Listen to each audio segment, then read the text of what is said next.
Yes, good day, good people. Hope all is well.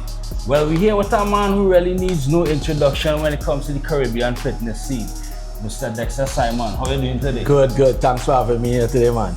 So Dexter, tell us, how long have you been into fitness? Since I tender age, about 14 years old, I've been into fitness, playing football at colleges league and national level, and then becoming a fitness trainer. Trained semi-professional football teams like Queen's Park, and then I started my own running club.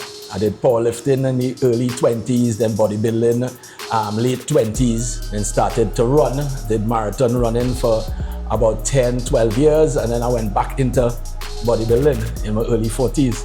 That's quite a journey. It's quite a journey. It's been a long journey, a lot of experience. So you can list some of your accolades for us? Yeah, definitely. I would say some of the more recent years, over the last 20 years, it's real my achievements in running to qualify for the Boston Marathon in a marathon time of 3 hours and 18 minutes.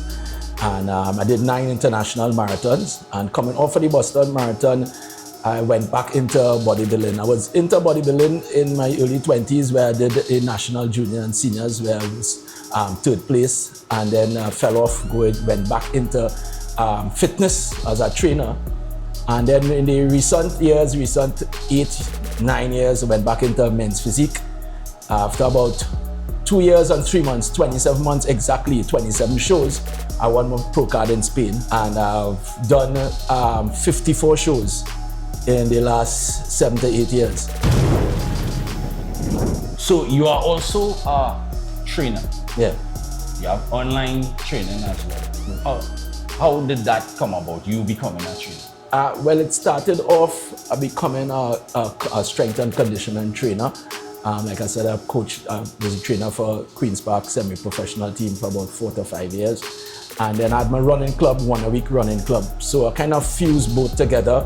And I used to do strength training before for my running and with the footballers. And then I had a background with powerlifting, national powerlifting champion. And also, like I said, I started bodybuilding. So I always had that there. And then as I decided to go more into the fitness part of the training part of it, I got my certification and stuff. I started opening up my little gym. And that's where I started to build. Then came COVID, when I was transitioning from running into bodybuilding. It was a grand opportunity for me to go online. And once that happened, and I started tapping into a new market, where I created a website called DexterSimon.com, and started to offer transformations, body, physical, mental transformations. So I've done 5,400 transformations over 25 different countries in the last 7 years. Wow. Yeah. That is impressive. How do you stay motivated? Both to train yourself and your clients? And my clients. Well, I try to instill in my clients the belief and the understanding that motivation comes and goes. A person has to be driven. What is your why? Because I am relentless in my pursuit of excellence, and I train and I'm extremely disciplined. I don't miss training days. I could count in my hand in the last 9 years, probably in total, probably 6 sessions I missed in the last 9 years of training. Motivation comes and goes, because many mornings I get up and I'm not motivated to train, but I have a drive. I'm driven because I have a strong why, which is my children, to be able to give them a life that I did not have. Right.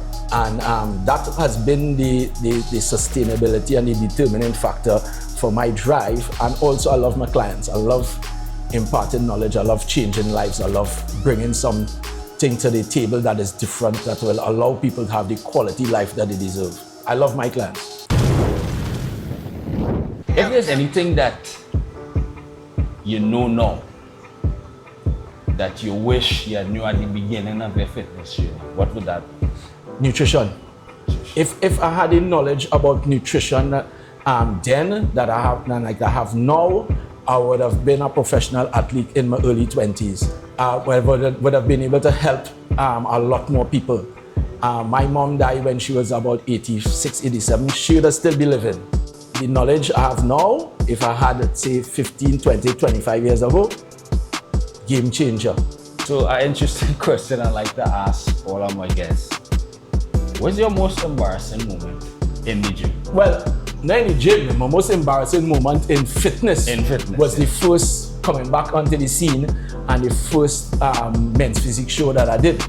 And I came dead last in the first show coming back in. And I remember that show was in Macoya, and I just came out and I did Boston Marathon, and it was a bet.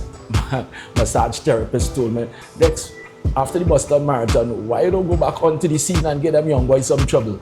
And I remember in Boston the day after, it was 9 weeks out from the show, and I started to do push-ups and things the next morning after the marathon. And you check the physical attributes of a runner versus a bodybuilder is like chalk and cheese. So in 9 weeks, I'm not competing since I was 27. I was like probably 42 years old. It was always a losing battle. But I remember, facing it head on and saying that, the worst can happen is I learned something about myself. And I remember going out there, and the guys who were competing then, they kind of looked down on me like, oh gosh, what are you doing here? He's not a bodybuilder. Yeah. And I remember some of the attitudes of the top bodybuilders then, immense physique backstage and stuff. And I remember coming last and going into the change room and saying to myself, you're not accustomed to being in this position at all. Yeah. You don't know about being last in nothing. Yeah. But the growth that I got from that was second to none. I went to the next show and I came last again. I went to the next show, I came fifth. Right. The next show was fourth, then third, then second. I came second 11 times. And then after the second, I came first 13 times and straight into winning my pro card. The lesson from it was, through adversity is where you build strength. And that gave me more strength and sustainability than anything else. I know many pro athletes who became pros out of winning. And when they became a pro, they could not take the defeats, because you're not going to be a pro and then start to win. Yeah. You understand? You're going to become a pro and start to get some licks. Right. But I was very comfortable with licks. Right. Most of them who are accustomed winning, they got a pro card. The first show they came 6th and 7th. They never did a show after that. Right. They didn't know how to deal with adversity. But that was my most embarrassing moment. I'll admit it. You haven't been a man for like a minute. I told you that a minute.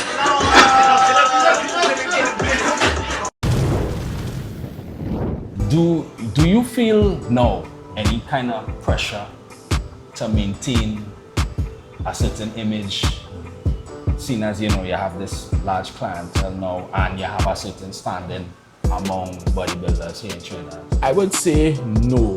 Why? The pressure is off of me because it is a way of life now.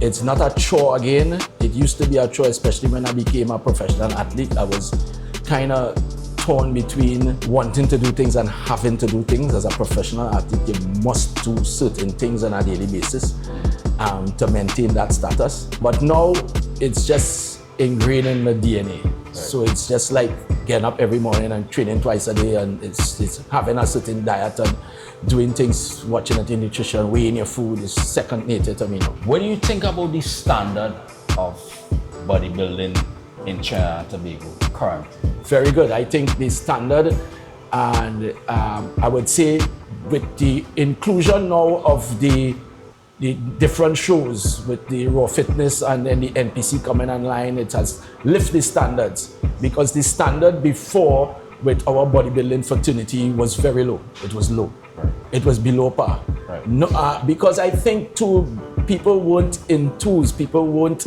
really motivated, because you're going to do a show as national juniors or seniors and you're coming out with a hamper and a trophy. To prepare for a bodybuilding show, it takes tens of thousands of dollars. Right. You understand? Right. Tens of thousands of dollars, more so as a professional athlete. And after that massive undertaking to come out with a hamper, it's not enough motivation. So now the standard has risen now, because men and women understand that there's a future in it. You can monetize bodybuilding as a trainer if you really organize yourself properly. Yeah, so the standard now is pretty high because we have some very, very good athletes in Trinidad and Tobago. Very, very good. If there was anyone who you see they work out a lot, whether it be an athlete, a bodybuilder, actor, anyone who you might admire, and you could get a session in with them, who would that be? David Goggins. That's the man. That's the man who I listened to that was extremely motivational to me. That's the man who made me think beyond my capabilities, think beyond what I thought I was capable of doing. Because I listened to his story, I heard his journey, and his words were just like really etched in a depth of resilience, a depth of a person who persevered, who came through something and really did things that a lot of people didn't think he could do and he himself couldn't do.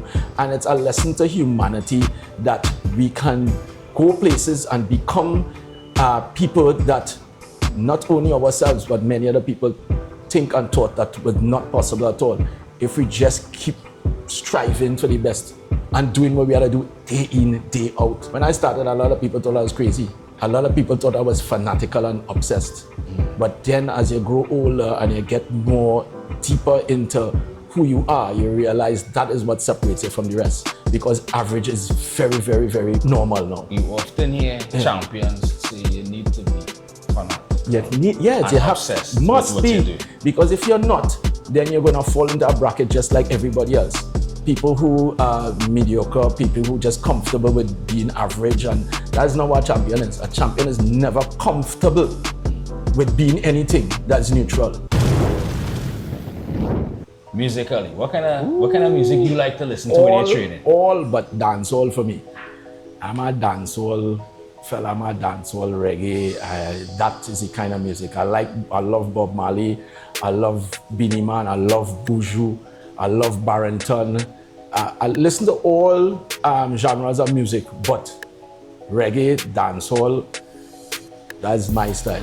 Of course, soca, I love soca too, but the mellowness of the dancehall and the groove, the rhythm that your body could get into, and you could use dancehall and reggae to just unwind and relax, and I love it. You touched on diet a little earlier.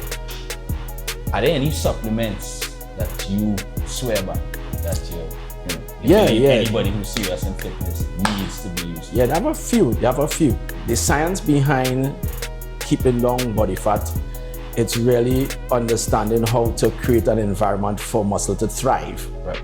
For muscle to thrive, you need some supportive elements. Like always tell my clients, it's like a movie. You have the main actor and you have a supporting cast. The main actor is the muscle, the supporting cast is your protein, your BCAAs, your branched amino acids, sleep, water, and creatine. You see, creatine, branched chain amino acids, and a full body protein, critical.